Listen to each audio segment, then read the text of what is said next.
الحمدللہ رب العالمین والعاقبۃ للمتقین والصلاۃ والسلام علی سید الانبیاء والمرسلین وعلی آلہ وصحبہ اجمعین۔ فاعوذ باللہ من الشیطان الرجیم، بسم اللہ الرحمن الرحیم۔ اتخذوا احبارہم ورہبانہم اربابا من دون اللہ۔ حضرات گرامی قدر، اس سے پہلے ہم نے جناب طاہر القادری صاحب کے موسوعہ قادریہ پر کچھ معروضات بطور خلاصہ آپ کے سامنے پیش کی تھی، اور عرض کیا تھا کہ حسب مطالعہ جب آگے بڑھیں گے تو اس مسئلہ پر آپ سے رابطہ رہے گا۔ تو اب کتاب کا جب بالاستیعاب مطالعہ شروع کیا ہے تو کتاب کی پہلی جلد میں موصوف نے جو بحث کی ہے وہ بنیادی طور پر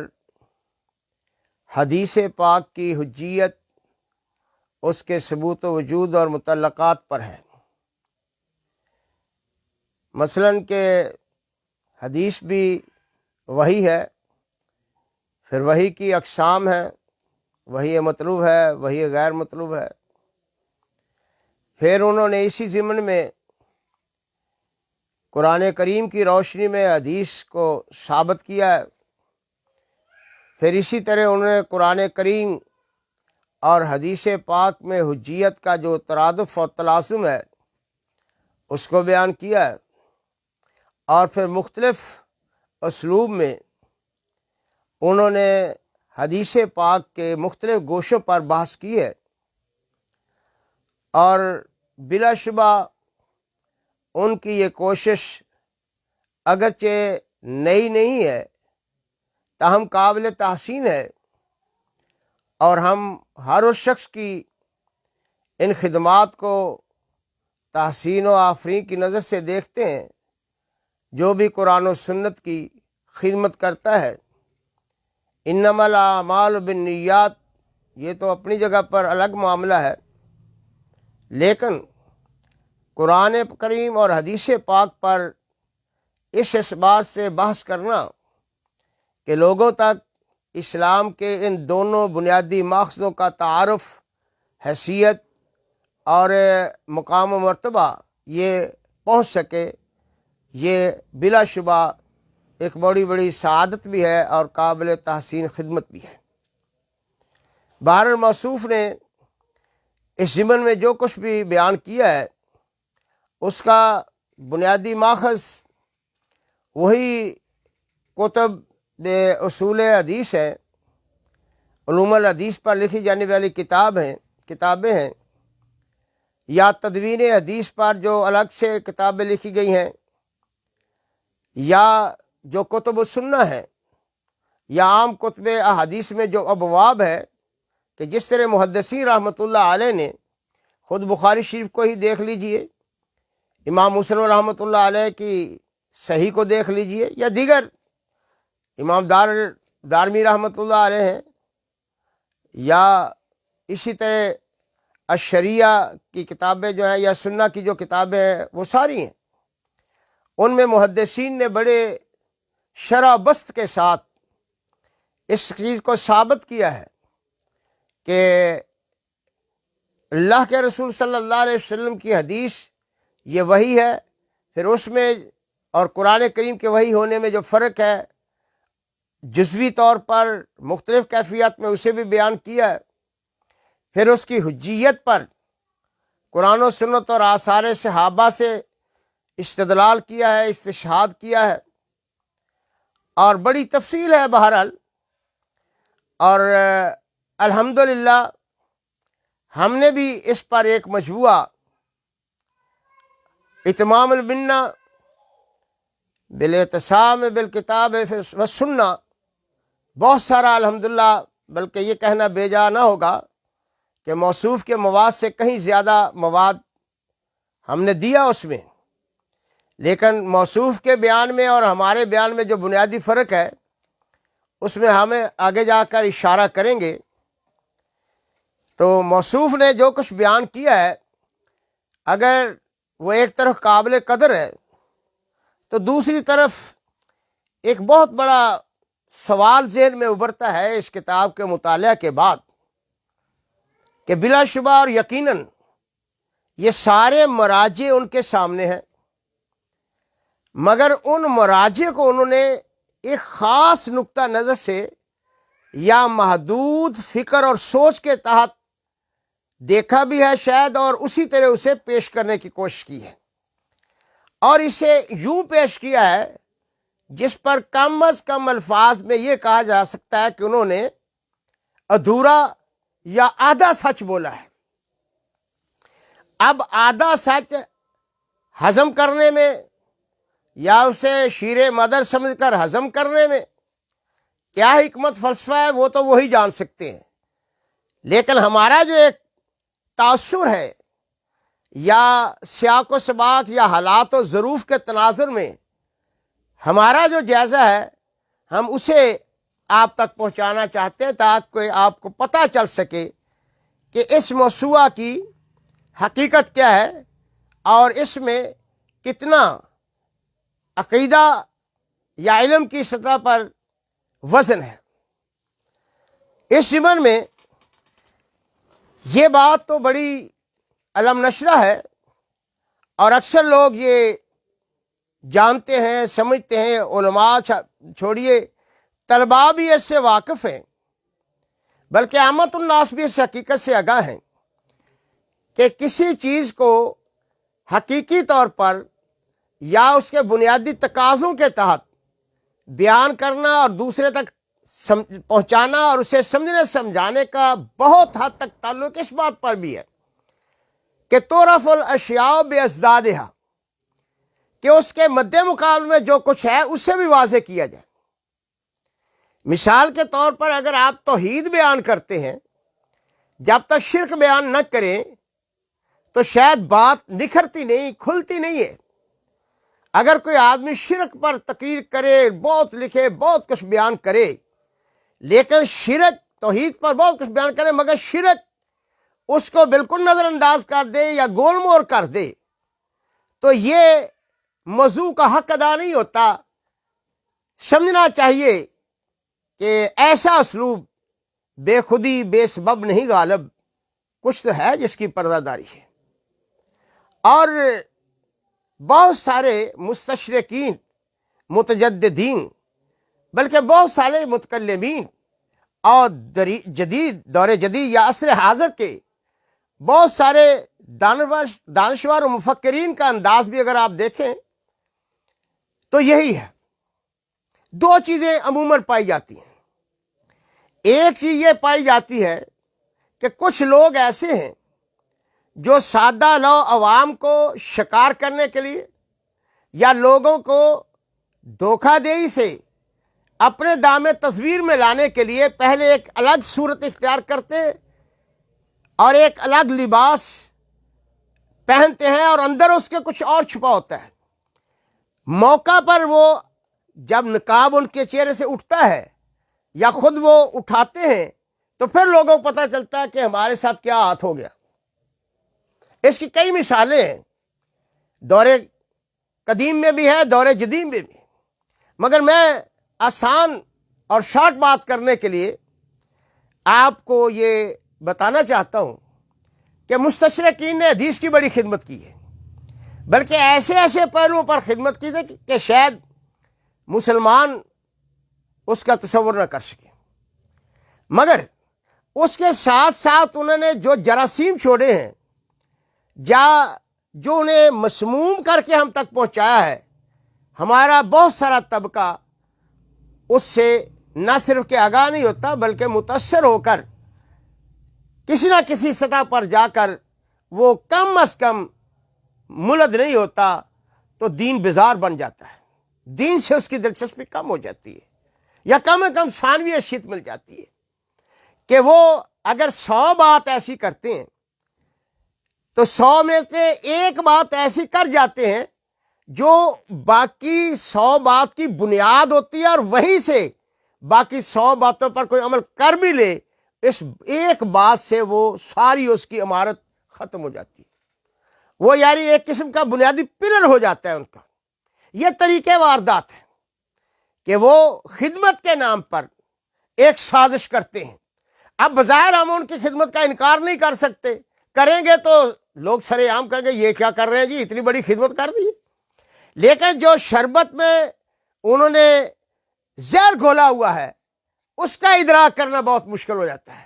یہ اصل میں خدمت ہے کہ لوگوں کو بتایا جائے، نقاب کشائی کی جائے، ایک یہ ہے۔ دوسرا یہ ہے کہ جب لوگوں کا اعتماد مل جاتا ہے پھر وہ اپنا اصل تیر چلاتے ہیں۔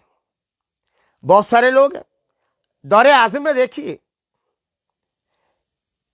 کہ جن لوگوں نے ایسی واردات کی ہے نا، ان میں سر فہرست مرزا غلام احمد قادیانی بھی ہے۔ سبھی کو معلوم ہے کہ ایک وقت تھا ابتدا میں جب اس نے ابھی براہین احمدیہ کی ابتدائی جلدیں لکھی، یا یہ پہلا دور تھا، وہ اپنے آپ کو ترجمان اسلام کہلاتا تھا، مناظر اسلام بنتا تھا، اور بالفعل پریکٹیکلی اس نے یہودیوں ہندوؤں سے، سکھوں سے، پارسیوں سے، یعنی اسلام دشمنوں سے مناظرے کیے ہیں، چیلنج کیا ہے، میدان میں اترا ہے، اور اسلام کی تعبیرات میں اس نے ایک جدید سٹائل اپنا کر لوگوں کو اپنا گرویدہ بنایا۔ جب لوگ اس کے حالہ عقیدت میں آ گئے پھر اس نے یکدم اپنا رنگ بدلا، پھر لوگوں کی آنکھیں کھلی، ہو یہ کیا ہو گیا؟ بڑے بڑے دیندار علماء بلکہ بڑے فضلاء بھی نہ اس کو سمجھ سکے، یا کم از کم ابتدائی طور پر اس کے متعلق حسن ظن رکھتے رہے، بہت حد تک اس کے قریب تھے، مگر جب وہ حقائق سامنے آئے تو یہی لوگ اس کے دشمن بن گئے اور اس پر پھر کفر کا فتویٰ بھی لگایا۔ یہ ایک طریقے واردات تھا۔ اور بھی لوگ ہیں، میں اختصار کے پیش نظر ان کا نام نہیں لیا، آپ جانتے ہیں ان کو۔ تو بالکل ایسا ہی موصوف نے طریقے واردات اختیار کیا ہے کہ یہ موسوعہ علوم الحدیث کے نام پر لکھا، اور بھی بہت ساری کتابیں ہیں ان کی، تفسیر بھی وہ لکھ رہے ہیں یا کام کیا ہے، یا ایک بہت سارا کام ہے جو دین یا قرآن و سنت یا قرآن و حدیث کی خدمت کے نام سے پیش کیا جا رہا ہے۔ لیکن پڑھنے سے پتہ چلتا ہے کہ یہ آدمی کس طریقے واردات کے تحت لوگوں کے ایمان اور عقیدے یا اصل فکر اور سوچ سے کھیل رہا ہے۔ اور یہی صورت یہاں اس نے اپنائی ہے کہ حدیث کے متعلق یہ سب کچھ کیا ہے، مگر آپ حیران ہوں گے کہ اس پوری جلد میں بڑی تفصیل سے بات کی ہے اس نے، مگر ان علماء کے نقش قدم پر جن کی کتابوں سے اقتباس کیا ہے، اکتساب کیا ہے، استفادہ کیا ہے، ان کے طرز عمل یا ان کی طریقہ کار یا منہج کو اپنا کر ایک سائڈ تک ایک حد تک تو بیان کیا، مگر آگے نہیں گئے، اگلی چیز بیان نہیں کی کہ لیمیز اللہ الخبیث من الطیب، لوگوں کے سامنے پتہ چل جائے کہ جھوٹ کیا ہے، سچ کیا ہے، نور کیا ہے، ظلمت کیا ہے، حق کیا ہے، باطل کیا ہے، حقیقت کیا ہے، افسانہ کیا ہے۔ یہ نہیں، حقیقت، سچ، یہ سب کچھ بیان کرتے کرتے یہ نہیں بتایا کہ بھئی یہ جھوٹ ہے، یہ خطرناک ہے، یہاں تک چلی۔ اللہ نے کیا کہا ہے؟ یامرون بالمعروف وینہون عن المنکر، معروف بھی کرو، منکر بھی بتاؤ۔ اللہ نے خود قرآن میں توحید بیان کیا ہے، شرک کی مذمت کی ہے۔ اسی طرح اللہ تعالیٰ نے نبی علیہ السلام کی اطاعت و اتباع پر زور دیا ہے، اپنی اطاعت اور پیغمبر صلی اللہ علیہ وسلم کی اطاعت میں التزام ذکر کیا ہے، دونوں کے اہتمام کا ذکر کیا ہے، دونوں کے نتائج کا اٹھا ذکر کیا ہے، دونوں پر ایمان کی بنیاد کو قرار دیا ہے، مگر ساتھ کیا کہا ہے کہ جو ان سے بھاگے گا وہ کافر ہے، جو شرک کرے گا وہ مسلمان نہیں ہے۔ توحید کے ساتھ شرک کی، اسلام کی فلسفی یہ ہے، تمام بیان صلی اللہ علیہ وسلم کی دعوت کی فلسفی حکمت ہی یہ ہے، بلکہ منہج اور یعنی شرط و منہاجہ یہی ہے کہ توحید کے ساتھ لا الہ الا اللہ، لا کی تلوار پہلے ہے کہ یہ ختم کرو، اس چیز کو چھوڑو، یہ چیز نہیں چاہیے، پھر اللہ ہے۔ توحید کا فلسفہ یہ ہے، اطاعت رسول صلی اللہ علیہ وسلم کی حکمت یہی ہے کہ جب تک آپ یہ لوگوں کو نہیں بتائے گے کہ اللہ یہ ہے، اللہ کے حقوق یہ ہے، اور یہ اللہ کے خلاف انداد غیر اللہ ارباب ہے، اور ان کی پرست اللہ کے حقوق کو سلب یا تلف کرنے، اور یہ اللہ کے رسول کا مقام ہے، یہ ان کی حدیث ہے، اس کا اہتمام و التزام ہے، اس کا مقام و مرتبہ ہے، اور یہ اس کے مقابلے میں دوسروں کی اتباع، دوسروں کی پیروی کرنا، دوسروں کو اسوہ حسنہ سمجھنا، یہ اللہ کے رسول صلی اللہ علیہ وسلم کی نبوت اور رسالت کے تقاضوں کے خلاف ہے۔ کہاں سمجھ آئے گی؟ لیکن موصوف نے بڑی ہی احتیاط کے ساتھ، بڑی چابک دستی اور شاطرانہ انداز سے نہ تو تقلید کا ذکر کیا ہے، تقلید کا رد کیا ہے، اور نہ ہی خواہش پرستی، اہل الرائے اور اہل اہوا کا ذکر کیا ہے، نہ ہی سنت کے مقابلے میں بدعت کا ذکر کیا ہے۔ یعنی حدیث کے مقابلے میں، سنت کے مقابلے میں، تعصیب الرسول صلی اللہ علیہ وسلم کے مقابلے میں نہ تقلید کا ذکر کیا ہے، اور نہ ہی حدیث و سنت کے مقابلے میں بدعت کا ذکر کیا ہے۔ اب آپ سوچیں، آپ اس کا جواب تلاش کریں کہ اس میں کیا حکمت ہے، کیا تحفظات تھے، کون سا یعنی داعیہ ہے، کیا پس منظر ہے کہ اللہ تعالیٰ تو واضح طور پر کہتے ہیں، اور اس میں بھی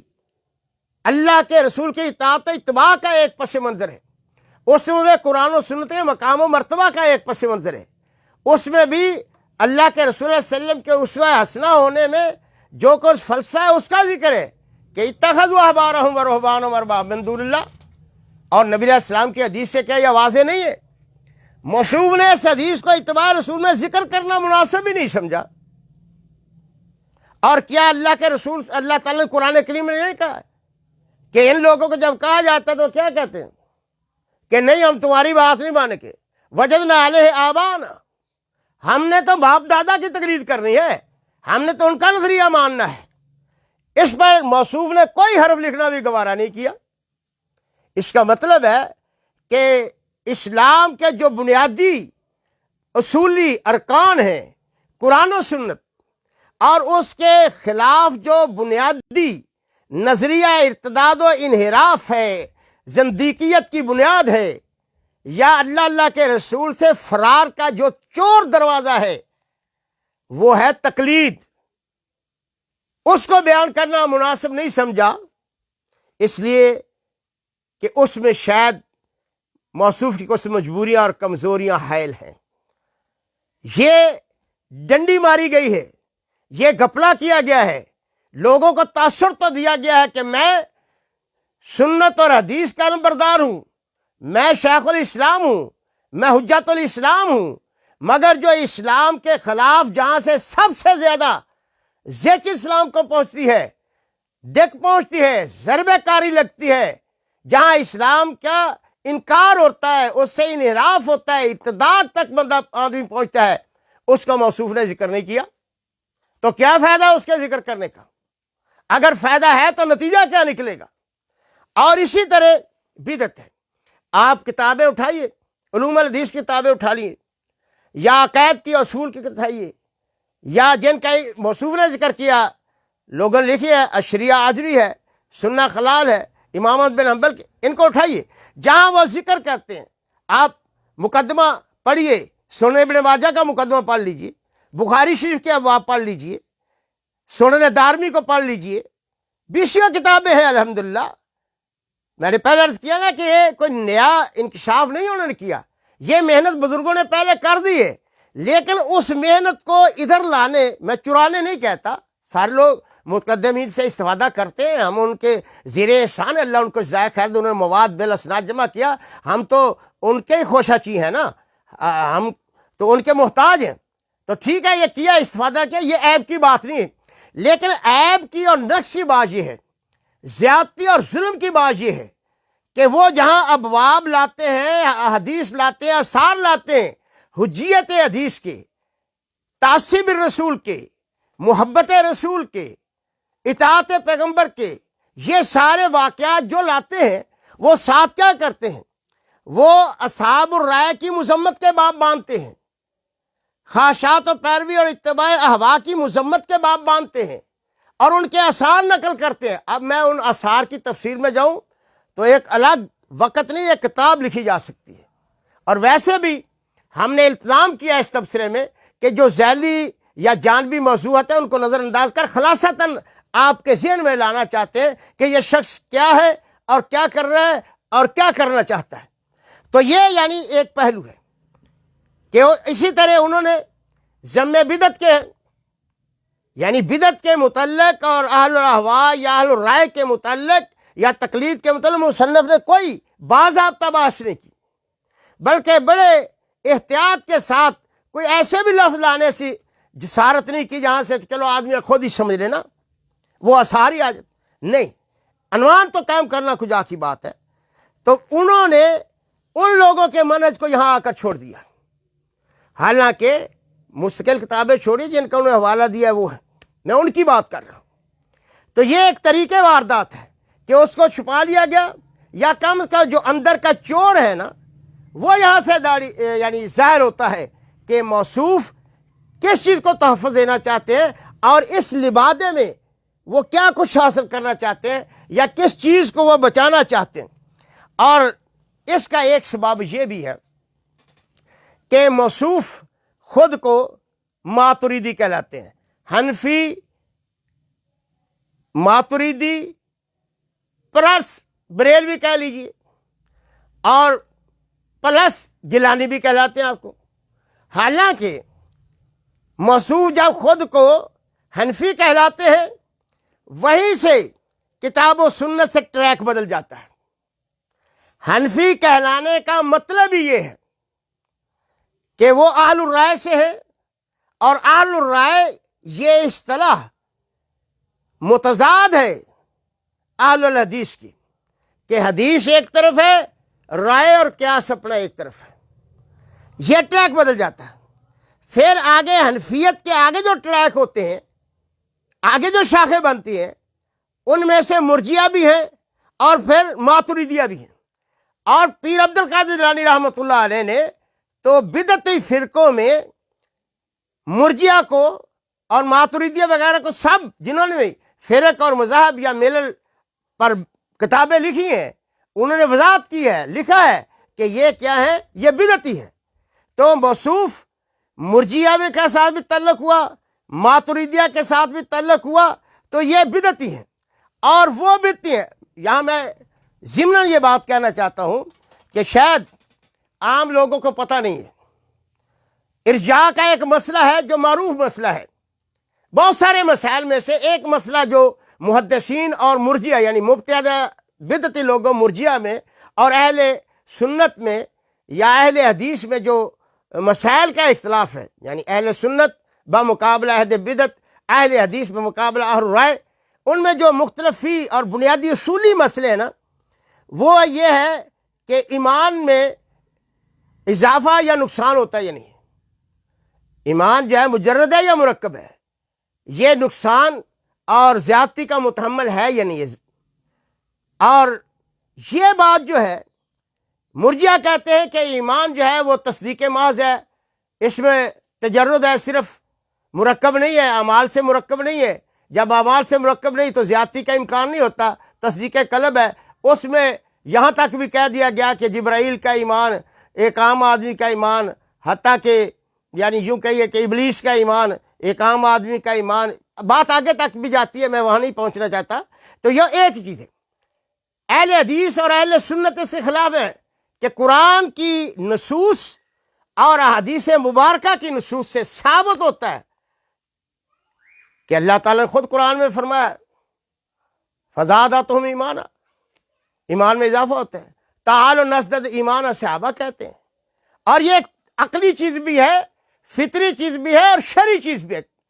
کہ ایمان میں حق و اضافہ ہوتے ہیں، زیادتی اور نقصان بڑھوتی یا کمی ہوتی رہتی ہے۔ لیکن موصوف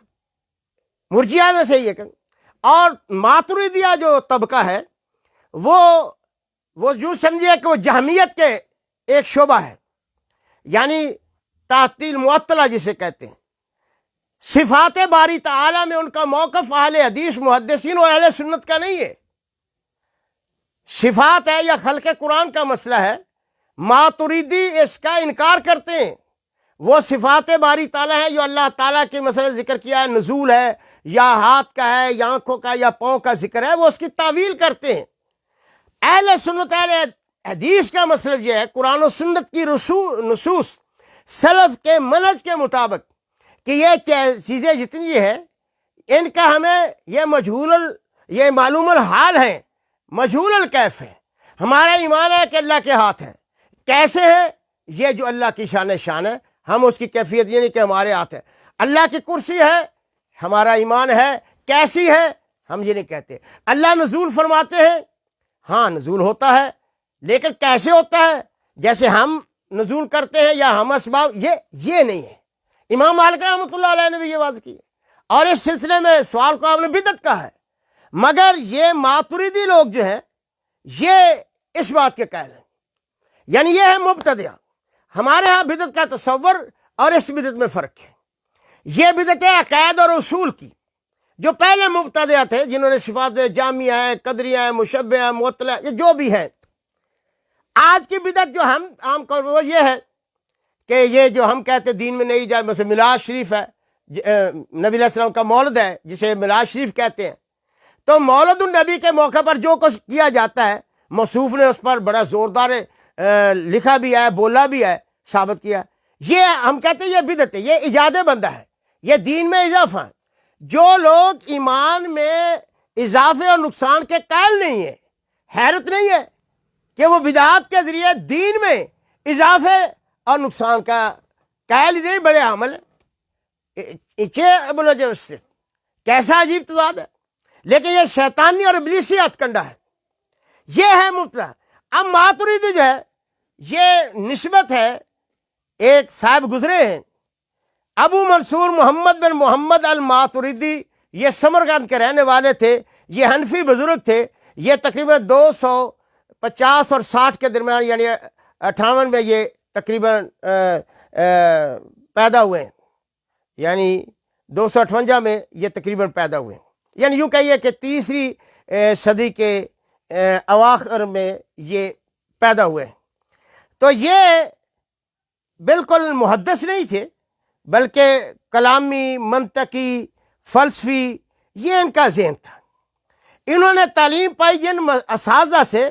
ان میں محمد المقاتل بھی ہیں، اور محمد المقاتل وہ شخص ہے جس کے متعلق امام بخاری رحمۃ اللہ نے یہ بات کہی ہے، لَأَنْ أَخِرَّ مِنَ السَّمَاءِ إِلَى الْأَرْضِ أَحَبُّ إِلَيَّ مِنْ أَنْ أَرْوِيَ عَنْ محمد ابن مقاتل، کہ یہ اہل رائے میں سے ہے، حدیث پر رائے قیاس کو ترجیح دیتا ہے، اور سمرقند میں ویسے بھی زیادہ یہ جہمی وغیرہ پائے جاتے تھے، تو فرمایا اس بنا پر میں یہ تو ممکن ہے، یہ تو پسند کروں گا کہ آسمان سے زمین پر گر جاؤں، مگر اس سے روایت نہیں کروں گا۔ یعنی یہ اس کیٹیگری کا آدمی تھا۔ اسی طرح اس نے جو علم حاصل کیا ہے یہ کیسے کیا ہے؟ یہ اس نے نصیر بن یحییٰ بلخی سے کیا ہے اور ابو مطیع بلخی سے کیا ہے، اور یہ سارا سلسلہ آگے جا کر امام ریفہ رحمۃ اللہ علیہ تک ملتا ہے۔ یہ مجاہیل ہے یا ضعفاء ہے، یہ سارے انہی لوگوں میں سے ہیں۔ اور یہ جو آدمی تھا اس کے متعلق بھی یہی بات لکھی ہے، جو ماتریدی تھا نا، اس کے متعلق بھی یہ لکھا ہے کہ یہ مجوسیوں کے ساتھ، یہودیوں کے ساتھ، نصارہ رافضیوں کے خلاف بڑا مناظر تھا، بہت دفاع کرتا تھا اس وقت ان کے خلاف، اسلام کا یا مسلمانوں کا یا سنت کا یا قرآن و حدیث کا کہہ لیجئے، مگر خود جب اس طرف آیا تو اس نے نہایت بھونڈے انداز میں ان بدعات کو اپنایا، اور بلکہ شیخ الاسلام ابن تیمیہ رحمۃ اللہ نے تو لکھا ہے انہ تابع لابن کلاب فی عدۃ مسائل الصفات وما یتعلق بها کمسألۃ القرآن، کہ یہ شخص ابن کلاب کا تابع تھا، اور ابن کلاب کس کیٹیگری کا آدمی تھا یہ الگ تفصیل ہے کہ وہ بھی کوئی قابل مدح آدمی نہیں تھا، یا عقیدے میں کوئی ایسا نہیں تھا جس کی پیروی کی جائے، اس کی مطابقت کی جائے۔ جہاں تک ابو مطیع بلخی کا تعلق ہے وہ جہمی تھا، جو سمرقند میں اکثر جہمیہ پائے جاتے تھے، تو امام احمد رحمۃ اللہ علیہ نے اس کو کہا کان جہمین، اور ابن حبان رحمۃ اللہ علیہ نے تو فرمایا ہے کان من رؤوس المرجئۃ ممن یبدغ السنن ومنتہلیھا، یہ ایسا بد نصیب تھا کہ مرجیہ فرقے کا سردار بھی تھا، مگر اس کے ساتھ ساتھ مستضاد یہ عیب تھا اس میں کہ یبغض السنن، یہ سنتوں سے دشمنی، بغض اور عداوت رکھتا تھا، اور محدثین سے بغض اور عداوت رکھتا تھا۔ یعنی یہ اس کی کیفیت، بلکہ یہی وہ شخص ہے جس کے ترجمے نے امام ذہبی رحمۃ اللہ علیہ نے یہ روایت نقل کی ہے، گویا کہ یہ شاخسانہ اسی کا ہے کہ جب نبی علیہ السلام کے پاس وفد ثقیف آیا نا، تو انہوں نے نبی علیہ السلام سے پوچھا کہ اللہ کے رسول صلی اللہ علیہ وسلم ایمان کیا ہے، ایمان کے متعلق کیا ہے، تو اور پوچھا اس میں ہر یزید و ینقص، اللہ کے رسول کہ ایمان میں اضافہ اور کمی ہوتی ہے؟ تو نبی علیہ السلام نے فرمایا لا زیادتہ کفر و نقصانہ شرک لا حول ولا قوۃ الا باللہ الیاس باللہ۔ یعنی یہ نبی علیہ السلام پر منسوب کر دیا کہ جو شخص اسلام میں، ایمان میں یہ کہتا ہے کہ اضافہ ہوتا ہے، یہ اضافے والا مسلک یا اضافہ ہونا تو کفر ہے، اور جو کہتا ہے نقصان ہے یہ تو شرک ہے۔ یعنی جس کو قرآن و سنت میں ایمان کا یعنی معراج، اضافہ اس میں ایمان کی معراج کہا گیا ہے، نقصان پر تنبیہ کی گئی ہے، یہ سمجھیے قرآن نے ذکر کیا ہے، موصوف اس ایمان کو کفر کہہ رہے ہیں، تو نعوذ باللہ۔ تو قرآن کریم نے جو یہ کہا ہے کہ جب آیات الہیہ پڑھی جاتی ہیں زیادتم ایمانا، تو کیا آیات الہیہ صحابہ کے ایمان میں اضافہ کرتے تھے یا کفر میں کرتے تھے؟ بھائی یہ کہنا خود کفر ہے، یہ قرآن کا انکار ہے، یہ صحابہ کی عظمت کا انکار ہے، جن کے ایمان کی اللہ شہادت دیں، جن کے ایمان کو اللہ تعالی ہمارے لیے یعنی مشعل راہ بنائیں، اس ایمان کو ہم، اللہ اکبر، یہ ان کے یعنی متعلقین ہیں، یہ ان کے اساتذہ ہیں جن سے یہ سلسلہ ہے۔ تو آپ اندازہ لگا سکتے ہیں کہ اس شخص پر اسی چیز کا اثر ہوا، اور جو اس پر اثر ہوا وہی اثر موصوف پر ہے۔ یہ بھی ماتریدی کہلاتے ہیں۔ ماتریدیہ کے جو جزوی مسائل میں ان کی طرف، میں صرف آپ تک یہ بات پہنچانا چاہتا ہوں آج کی مجلس میں کہ آپ اس سے اندازہ لگا سکتے ہیں کہ اس شخص نے کس حد تک یہ زیادتی کی ہے یا جسارت کی ہے کہ قرآن و سنت کے پردے اور لبادے میں یہ اسلوب اپنایا ہے۔ یہ ہے جناب، یہ جس کو میں نے نام دیا ہے نا کہ تلبیسات پادریہ در مسوع قادریہ، یہ ہے وہ تلبیسات کہ اتخذوا احبارهم ورهبانهم اربابا من دون اللہ، اور وہ کیا کرتے تھے؟ وہ بھی یحرفون الکلم مواضعہ، اور وہ کیا کرتے تھے؟ وہ بھی سچ کو چھپاتے تھے، وہ بھی تلبیس کرتے تھے، ہر معاملے میں تدلیس کرتے تھے۔ اور یہی سوچ اور فکر موصوف نے اس پورے مجموعے کی پہلی جلد میں بنیادی پر، آگے کیا گل کھلائیں گے ہم آہستہ آہستہ دھیرے دھیرے اس کا ذکر کریں گے، لیکن آپ کو آج کی مجلس میں صرف مختصر وقت میں اتنی تنبیہ کرنا مقصود تھا کہ ان کی کتابوں سے متاثر نہ ہوں۔ اگر گدھے پر بہت ساری کتابیں لاد دی جائیں، اس کو سندوں کا غلاف پہنا دیا جائے، تو وہ عالم و فاضل تو کجا، وہ عام انسان بھی نہیں کہلا سکتا۔ ڈگریاں نہیں سب کچھ ہوتی، کتابیں لکھ دینا یا کتابوں سے اپنے کمرے سے سجا لینا یہ علم کی دلیل نہیں ہے، یا یہ جو چور دروازے ہیں ان کو تحفظ فراہم نہیں کرتی۔ تو جس طرح پہلے علماء نے، ہمارے اکابر نے، امام احمد بن حنبل رحمۃ اللہ علیہ سے لے کر امام یحییٰ بن معین رحمۃ اللہ علیہ سے لے کر امام بخاری سے لے کر ابن تیمیہ، ابن قیم لے کر آج تک ہمارے سلف علماء، محدثین کے ورثاء، اہل حدیث اور سلفی حضرات، اہل سنت کے حقیقی علمبردار اور دفاعی لین پہ کھڑے ہو کر قرآن و سنت کا دفاع کر کے لوگوں کو شرک اور بدعت سے بچانے والے، قرآن و سنت پر متوجہ کر کے لوگوں کو اتباع اہواء اور خواہش پرستی اور تقلید سے، تقلید آباء سے، تقلید ائمہ سے بچا کر براہ راست سنت، قرآن و سنت کی طرف لانا چاہتے ہیں، اعتصام بالقرآن و سنت کی تعلیم دینا چاہتے ہیں۔ جس طرح موصوف نے لکھا ہے، صحیح لکھا ہے کہ قرآن کے بغیر حدیث کے بغیر، سنت کے بغیر قرآن نہیں سمجھا جا سکتا۔ حدیث کے بغیر قرآن پر عمل نہیں ہو سکتا، بلکہ حدیث پر ایمان لائے بغیر قرآن پر ایمان نہیں لایا سکتا۔ یہ کیا ہے؟ یہ سینٹر ہے، یہ بھی یہ بات ہے، لیکن اس سے آگے بھی ہے کہ سنت کو چھوڑ کر غیروں کی تقلید کرنے سے بھی سنت کا مقام نہیں حق ادا ہو سکتا۔